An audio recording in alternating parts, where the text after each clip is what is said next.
Hey, it's Carl and Lori with Inspiring Lives.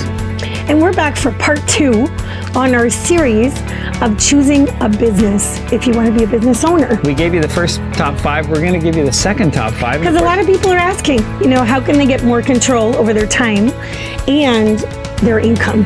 And a lot of that comes down to business ownership.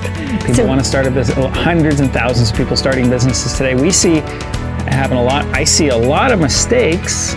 And we've made mistakes. And we've made them. Believe me. So we're here to share our experience and our stories with you. So if you haven't seen part 1, go back and watch that. We'll add a link somewhere. I don't know. This is part 2. In the comments. Yeah, we will. So part 2, the first one is... So let's recap. Recap. Oh, good idea. The first 5 steps were number 1, principally no debt. No debt. Number 2. So not going into debt. Number 2, getting your spouse on board. Family on board. Number 3...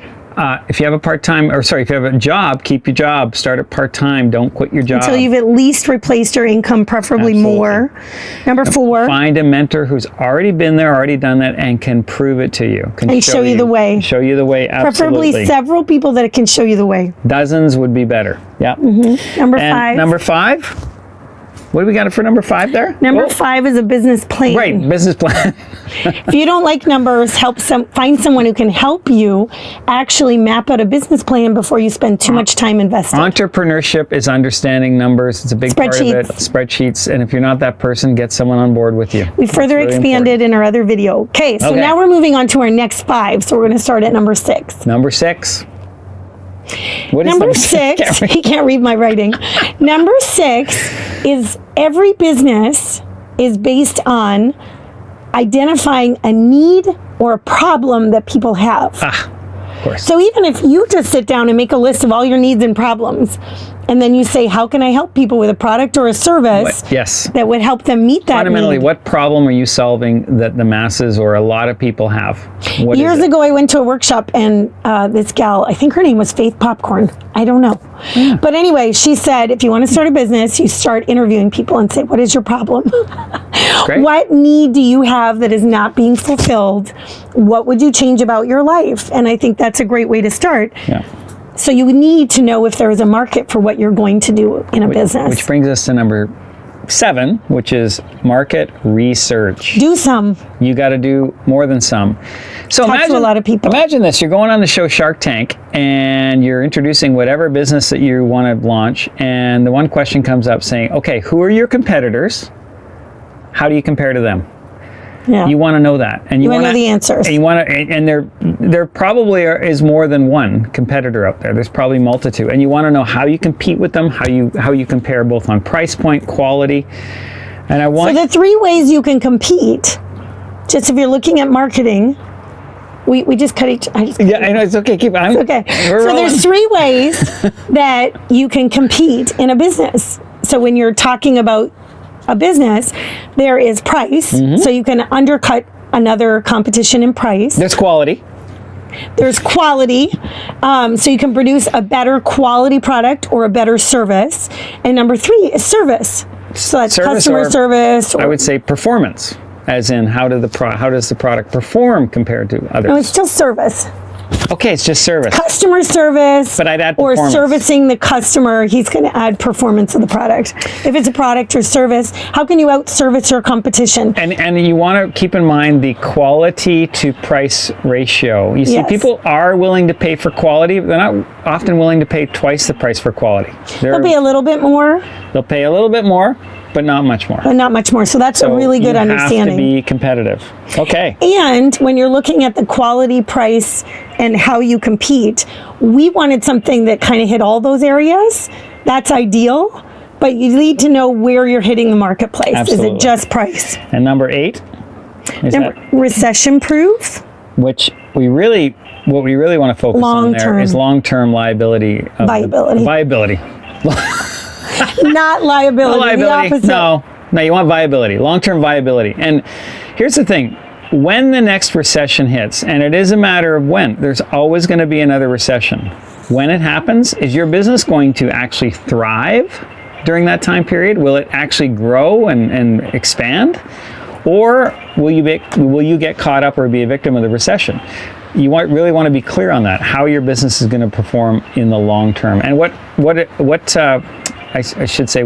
insurances can you put in place from a business perspective that will ensure you survive that recession and thrive through it? And is it a fad?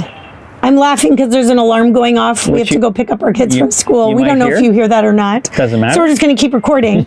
But like a lot of people talk about, for example, ground floor, or they want to get in. Getting in now, ground floor opportunities, Or a gimmick or a fad, whether it's a fitness gym that's a fad, or whether it's like Reebok step classes or whatever. You want to look at something that has long-term viability, because you're going to sink a lot of time and heart and energy and brain power into creating this business for yourself.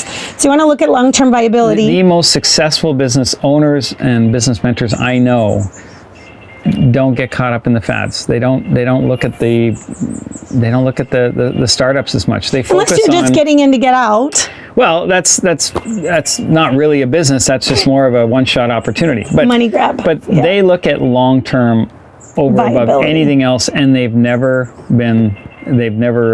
lost doing that. All right. So that's really important. Like right now, everyone's talking about cannabis. Well, and people are making money with it. There's no question. People are making money with it. But also a lot of people are losing money with it. So a lot of people are jumping on board different stocks that aren't going anywhere. And that's more of a startup mentality, which we think is high risk. I'm more risk adverse. Yeah. So it depends on, how much energy and time you're going to put into something. We prefer not to look at a ground floor opportunity and invest our whole heart and soul into it, because that's high risk, right? Cannabis is going to face legislation changes, laws. It's so new. I mean, there's so many new things happening in that arena. So many new things, from where to source, distribution, and just legalities.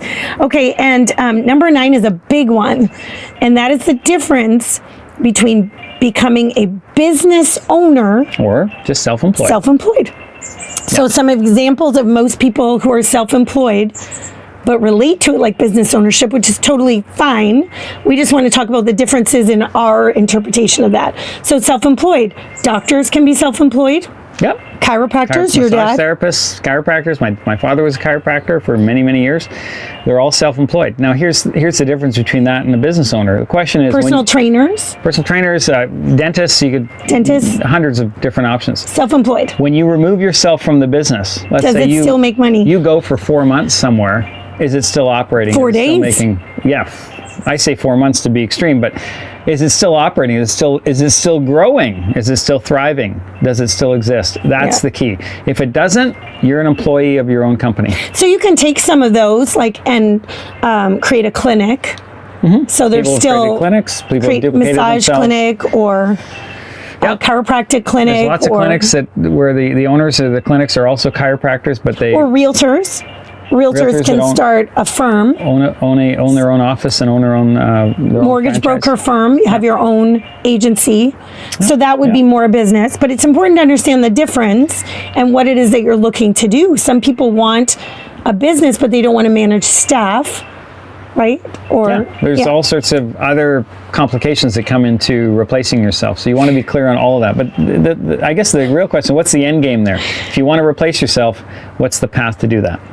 The alarm's still going off. It's okay. We're going to keep rolling. Anyway, we're going to keep rolling. We got one left. So number 10, do you want to build a legacy? Do you want it to survive way beyond your years? And, maybe you don't, and that's fine. This is something that is important to us. And it doesn't have to be an ego thing. It doesn't have to be like, I want to leave a legacy when I am gone. No. But it could be more like, I'm going to put my whole heart and soul into this. I want it to pay off for generations. Yeah.